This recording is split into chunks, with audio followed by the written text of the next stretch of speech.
গ্রামের একটা বড় বিনোদন ছিল গল্প। এই গল্পের ক্ষেত্রে রাজা ছিল উকিল চাচা, না? গল্পের রাজা। সে ওই যে গল্পটা আমার খুব বেশি মনে পড়ে যে মোনাই তুই ধারুন ধরো, ওদের বড় খলিনের তামাদি পাটি পাটি দিত, লোক বসবে আর লোক গল্প শোনার জন্য প্রচুর শত লোক এসে বসে থাকে। মানে এখন তো মানুষ রাত জাগে, তখন যে রাত জাগতো না তা না, কিন্তু গল্পের আসর বসলে তারপর ওয়াজ মাহফিল হলে সবে কদরে এইসব তখন যে সময় টিভি ছিল না, তো মোবাইল টিভি ছিল না, ওগুলানের পর না, শুধু গল্প এবং নাহলে ওয়াজ নসিহত সেখানে মেলা লোক, নাহলে গল্প শোনার জন্য। মহিত ডাকাতের ব্যাপারে আমার একটা ইমোশন আছে যে ওকে দেখার খুব ইচ্ছা। তখন তো আর মোবাইল ছিল না, মহিত ডাকাতের অনেক মানে ব্যাপার গল্প আসে। তবে উকিল চাচার গল্প আমার অনেক মনে আছে। আমাদের যে নাদের ভাইকে তাচ্ছিল্য করে নাদের ফাটকি বলা হয়, আসলে নাদের ভাই খুব মজার গল্প বলতে পারে। তা আমি কিন্তু কয়েক বছর আগে ধরেছি নাদের ভাই আপনি কিছু মানে গল্প বলবেন, তো রাজিও হলো। তারপর একটু ভয়ও করে যে অনেকদিন আগের গল্প ভুলে গেছি কি না, এরকম মানে মনে করে। তো গল্পেও বলতে তুমি কিরকম মানে সারা রাত গল্প শুনেছো, এই ধরনের কি ব্যাপার আছে? আমাদের বইখানাতেও দেখেছি যে ওই উকিল চাচা গল্প করছে সারা রাত ধরে, মানুষ শুনেছি তার গল্প শুনেছি, গুরুত্ব দিছে। আগে এগুলান ছিল নিয়ম, এখন তো আর সব কিছু পাল্টা গেছে। ওই গল্পগুলো আসলে আমার ধারণ করার ইচ্ছা, কোনো ব্যক্তি যদি গল্প করতে চায় তাহলে আমি ধারণ করতাম। এটা বিজনেসের বিষয় না, বিশেষ হলো যে পুরাতন ঐতিহ্য।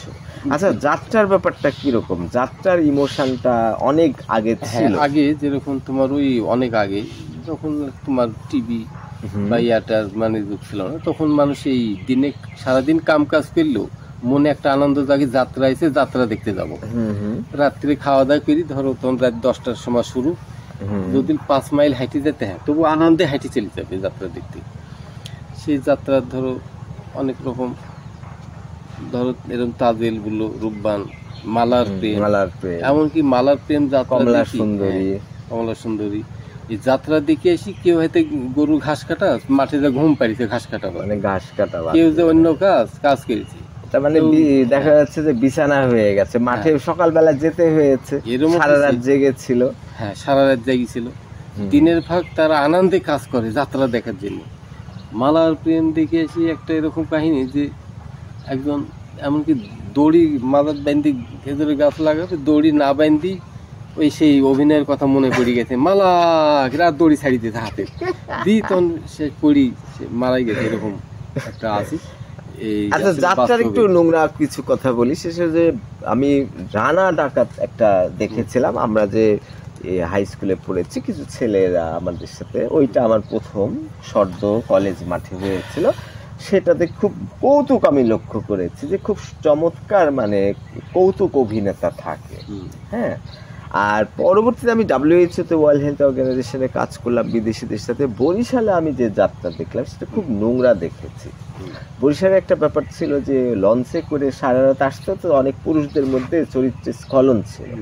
দেখা গেল যে বরিশালে আসছে বা ঢাকা থেকে বরিশাল যাচ্ছে, তখন দেখা যায় যে ও কেবিনে মেয়ে নিয়ে যাচ্ছে, যে এরকম একটা ব্যাপার। তো একটু ফাস্ট ব্যাপার আছে। আবার একটা গানে আবার খুব নোংরা একটা ভাষা ব্যবহার করছে যে বরিশালের সুন্দরী মাইয়া 1 মিনিটে দেহ করে দান।